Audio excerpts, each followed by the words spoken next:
Hello everyone. तर सकाळी सकाळी मस्त आवरून घेतलं. त्यानंतर आहोंचा टिफिन रेडी केला आणि आहो निघाले ऑफिसला. तोपर्यंत भाऊ आला होता, त्याच्यासोबत निघालो. ताईलाही वाटेत घेतलं आणि लागलो प्रवासाला.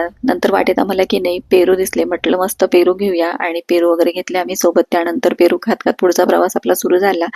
आणि नंतर लक्षात आलं की खूप जास्त गर्दी आहे, कारण आता दिवाळीच्या सुट्ट्या आहेत, त्यामुळे सगळ्यांनाच फिरायला निघायचं असतं. आणि गडावर खूप जास्त गर्दी होती, म्हणजे चेकपोस्ट पर्यंत पोहोचेपर्यंत आम्हाला खूप जास्त ट्रॅफिक लागली. आणि एकदाच पोहोचलो आम्ही तिकडे.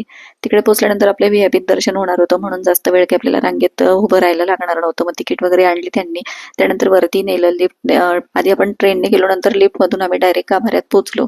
आणि गाभाऱ्यात पोहोचल्यानंतर मग जे गाभाऱ्याचं जे प्रवेशद्वार आहे देवीच्या मंदिराचं, तर त्या ठिकाणी पोहोचलो आम्ही. आणि आतमध्ये गेलो तर इतकं सुंदर आणि मनमोहक रूप देवीचं. आणि आज तर खूप छान साडी होती नेसलेली देवीने आणि खूप सुंदर दिसत होतं.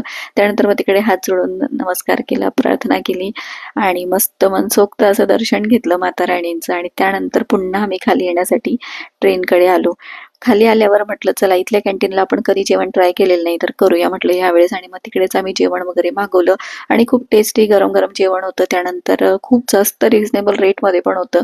तर म्हटलं चला मस्त जेवण केलं पोटभर. आणि त्यानंतर मग पुन्हा लागलो प्रवासाला. पण थोडंसं फोटोशूट करायचं होतं, तर इकडे मग महादेवांची मोठीच मूर्ती त्या ठिकाणी आलो. तोपर्यंत मग दादा गाडी पार्किंगला होती ना, तर ती घ्यायला गेलेला होता.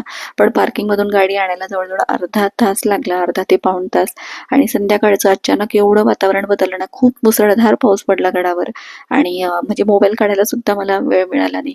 आणि हाच तो टायमिंग होता. याच्यानंतर खूप जास्त मुसळधार पाऊस पडला होता. आणि मग आम्ही गाडीत बसलो. कस तरी गाडी येईपर्यंत पूर्ण भिजलो होतो आम्ही आणि खूप थकलो होतो. तर लेट झालं रात्री घरी यायला. आणि हळूहळू मग घाट उतरल्यानंतर म्हटलं चला, खूप गारठा म्हणजे वाढलेला होता आणि थंडी पण वाजायला लागली होती. मग म्हटलं मस्त चहा वगैरे घेऊया. आणि मग एका ठिकाणी एका हॉटेलला थांबलो. तिकडे मस्त असा गरमागरम चहा घेतला. आणि निघालो मग एकदाच. तिथनं मुलांना थोडंफार जे काही खायचं होतं ते खाऊ घातलं. आणि म्हटलं चला आता लवकरच घरी पोहोचूया म्हटलं. पण तरी बराचसा उशीर झाला होता आणि रात्री काय मग शूट वगैरे मला करता आलं आणि पोहोचल्यानंतर मग काय झोपी गेलो घरी आल्यानंतर. आणि मग सकाळी सकाळी मला भूक लागली, तर मस्त चहा केला आणि त्यामध्ये शंकरपाळे टाकले. की सांगत जा व्हिडिओ पुढच्या व्हिडिओत. तोपर्यंत बाय.